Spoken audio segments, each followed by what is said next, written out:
Now to breaking news and the future of DART. At least 3 of the 13 member cities are going to consider letting voters decide whether to fund the transit system going forward.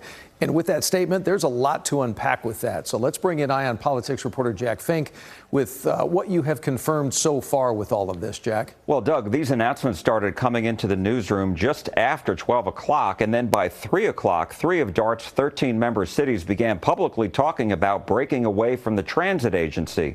Plano City Council will hold a special meeting next Wednesday to discuss putting the issue of pulling city funding for DART up to a vote next year. Highland Park was then next. The town council, a little more specific, saying if they approve an election at the meeting next Tuesday, it will be held on May 2nd. And Farmers Branch City Council will discuss DART funding next Tuesday. Plano leaders have complained for years they're not getting all the benefits of the money that they put into the transit system.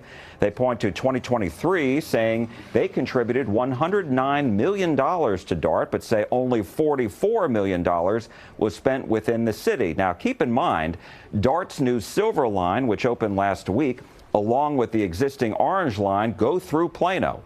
Highland Park leaders argue they receive minimal district transit service despite pouring in over $100 million during the past 4 decades. And this all got DART's attention this afternoon. They held a news conference, and DART officials say if cities pull their funding, the impact will be widespread. We obviously would be very concerned about the impacts it would have across our entire network of services for our riders. And so the thing to remember is that the riders will be impacted by any action that a city takes.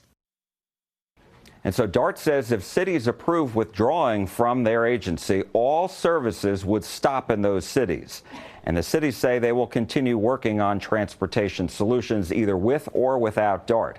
All this is happening as DART is preparing to move tens of thousands of fans, journalists, and volunteers around when the FIFA World Cup comes to the Dallas area next year.